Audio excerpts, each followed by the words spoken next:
നൈജീരിയയിലെ കോറോ സംസ്ഥാനത്തെ വോറോ-നുഗു ഗ്രാമങ്ങളെയാണ് ചൊവ്വാഴ്ച വൈകുന്നേരം ഇസ്ലാമിക് സ്റ്റേറ്റ് തീവ്രവാദികൾ ലക്ഷ്യമിട്ടതെന്നും ഇസ്ലാമിക് സ്റ്റേറ്റ് ഗ്രൂപ്പുമായി ബന്ധമുള്ള സായുധ സംഘമായ ലഗ്രാവയാണ് ആക്രമണങ്ങൾ നടത്തിയതെന്നും മാധ്യമങ്ങൾ റിപ്പോർട്ട് ചെയ്യുന്നു. ആക്രമണത്തിൽ 162 പേർ കൊല്ലപ്പെട്ടു. നിരവധി വീടുകളും കടകളും കത്തിച്ചു. തോക്കുധാരികൾ ജനങ്ങളെ തിരഞ്ഞുപിടിച്ച് കൈകൾ പിന്നിൽ കെട്ടി കൊലപ്പെടുത്തുകയായിരുന്നു. കൂടാതെ അക്രമികൾ നിരവധി താമസക്കാരെ തട്ടിക്കൊണ്ടുപോവുകയും ചെയ്തു. തട്ടിക്കൊണ്ടുപോയവരുടെ വിവരങ്ങൾ ഇതുവരെ ഔദ്യോഗികമായി സ്ഥിരീകരിച്ചു.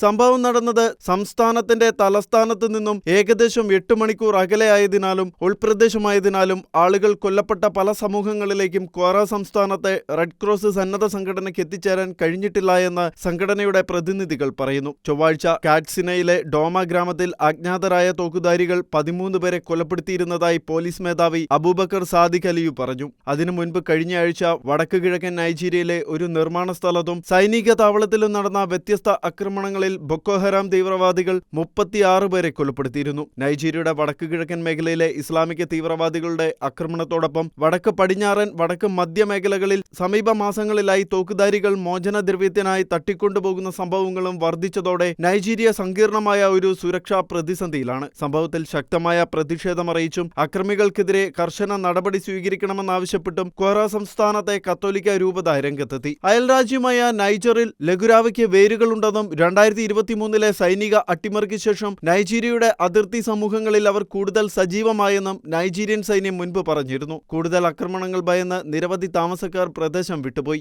ദുരിതബാധിത സമൂഹത്തിൽ സമാധാനം സ്ഥാപിക്കുവാനും ജീവനും സ്വത്തിനും സംരക്ഷണം നൽകുവാനും സുരക്ഷാ ഏജൻസികൾ ശ്രമിക്കുന്നുണ്ടെന്നും ഭരണകൂടം അറിയിച്ചു.